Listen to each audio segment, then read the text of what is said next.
Hello folks, Fat Guy Flies RC here.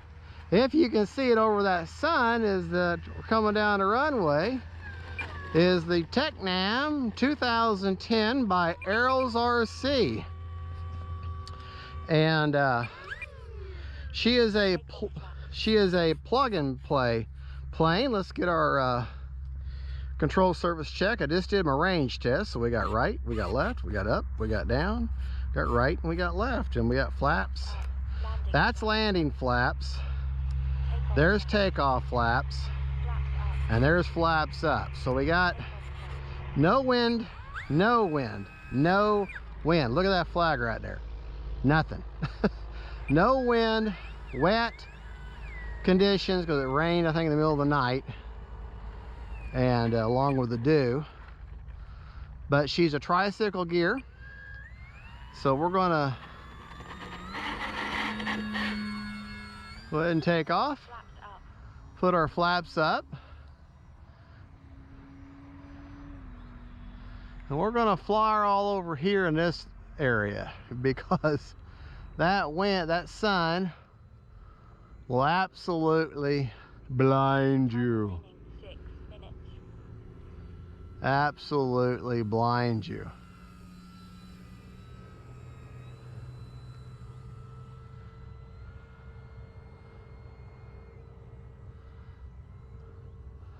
This is another one of those great, here I'm doing a kind of a coordinated flat turn there.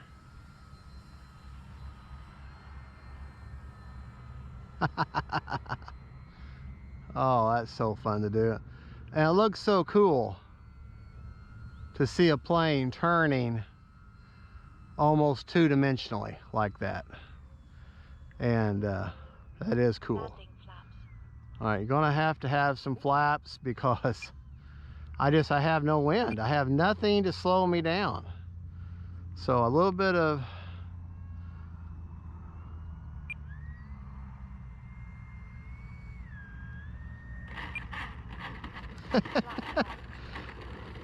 but she does slow down pretty good. Let's see if we can fly, take off again, and we'll avoid the sun. I'm the only one here, so I'm going to run the risk and fly over the club there. I don't have anybody else there.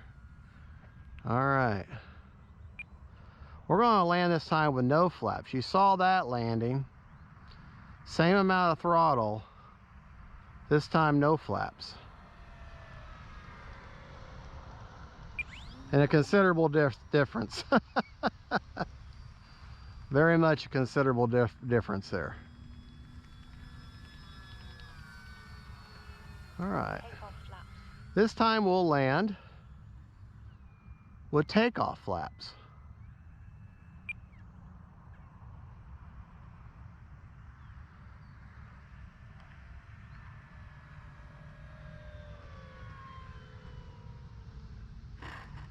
And you can see the difference there. Now, just so you know that you have 9-gram servos all around except for the nose servo. It is a 13-gram and it is a metal geared servo because you have such tremendous impact on that nose gear. Because of the way it's turned and the way it's constructed, they realize that they need to give you a good, strong gear. Now I'm coming down with just a little more throttle than before. 4 minutes.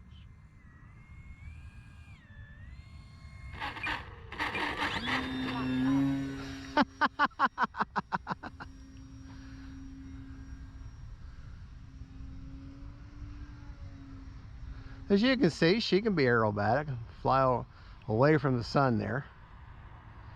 So Landing flaps. but like any other plane, when you come in for a landing, you don't want to come in absolutely dead stick if you can avoid it. I at least come in at least 8th throttle, at least 1/8 of a throttle. And you can see with those flaps down, she slows right down.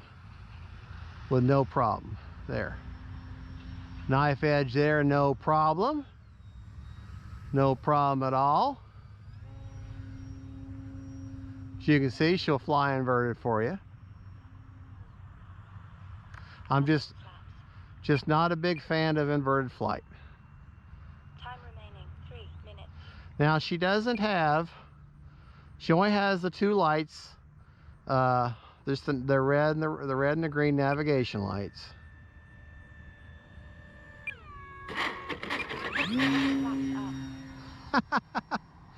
We'll just touch down and gun it. This time we'll make a longer approach and we'll come in with no flaps this time. Just so you know, she comes with the vector stabilization system, gyro. Yeah, I'm coming in too hot, see? And you have 3 modes. You have absolutely no gyro, which is just no gyro. You have dynamic mode, which is what I'm in now, which is the same as E-Flight's AS3X, just to help you with the, you know, dealing with wind and outside forces. And then you have auto level, which for the beginner. And so you have to provide your own receiver. It's not a receiver, it's just simply a gyro. But it's already, and it is already plugged in for you. All you have to do is just plug in the provided wires into your receiver, and they have everything labeled. Now see, look real close at that. I'm going to turn the motor off. Look real close at that nose gear. See how that front gear is angled, and how the axis is turning at the front of the wheel? That would be very taxing on a smaller 9-gram servo. So they realize that we're going to put a metal gram. We're going to put in a metal servo, and we're going to make a 13-gram at that. So it's a big honking strong servo. And now we're starting to get a little bit of wind coming right at me, so I'm actually landing with the wind right now, which really you shouldn't do, but what if that was the club rules? You know, you can only land from one direction. Yeah. Some clubs are like that. You're only allowed to land one direction. So, and I'm not talking about a boy band. Ha ha ha. So, but we're going into the wind this time, so really I probably could lose my flaps. Not a very strong wind though. Okay. Tell you what, since we have a little bit of wind, I'm going to try this landing again. This time, no flaps. I will give it a little bit more of an approach. Stay away from the evil power lines. Try to make my approach as shallow and gentle as possible. I've got no little bit of wind to help me. Oh yeah. I like that. And just so you know, I'm running a 3300 3S inner. I think we're going to do that again. A 3300 3S. 9. So pretty big 3S. 8, 7, 6, 5, 4. Time is 4 seconds left on a 5-minute. Whoa! 2, 1. Time expired. Time expired. So we had exactly a full 5-minute flight. Well, hold on. This is what you want to hear before you touch it. Motor off. Motor off. Okay. Let's take her over here to the bench. And once again, I left my battery checker. I've got to get out of that habit. I got to start putting it in my pocket, man. But anyways, let's go back here. She's a top feeder, and so that's cool. The only mod I've done to this plane, and I will show you, motor's off, is I didn't like how this latch is just loaded by, it's just by the plastic there, and you have to make sure it engages.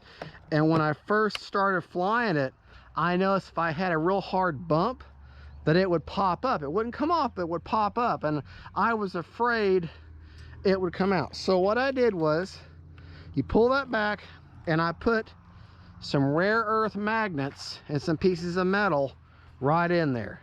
Now she ain't coming off. So let's see what we got in the way of battery. Okay, just bear with me. Bear with me. I swear I'm not trying to bore you. Probably am, but you know, hey.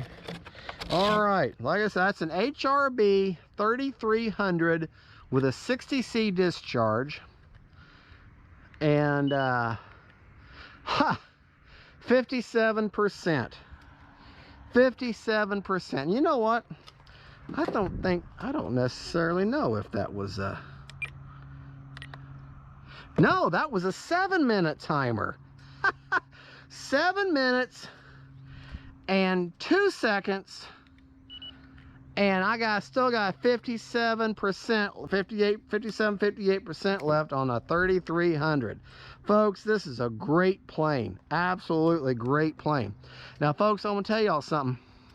HobbyZone on July 7th, like all the other manufacturers, I think they're the last to do it, are gonna have to raise their prices because of a myriad of different things have happened the past, years, or the past couple years, between, I guess it was tariffs, coronavirus, all the different things that's been going on has well, it's infected, but it's affected parts availability, shipping, all the different aspects that go into making these planes, and just having to drive the cost. It is not Horizon Hobby, E-Flight, HobbyZone, Arrows.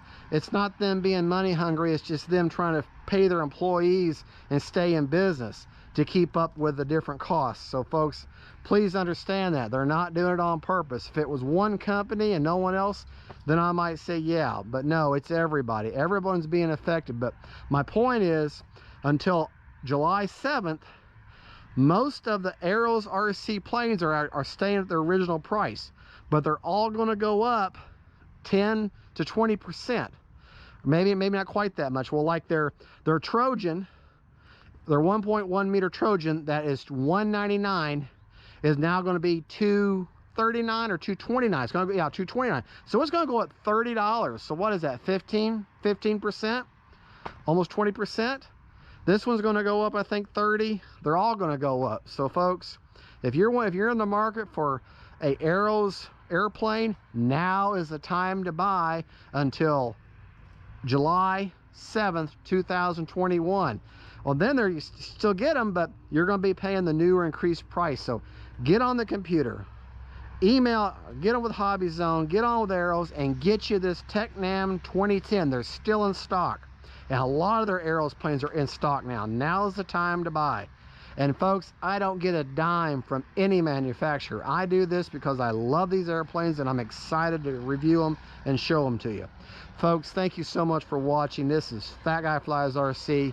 God bless y'all. Bye-bye.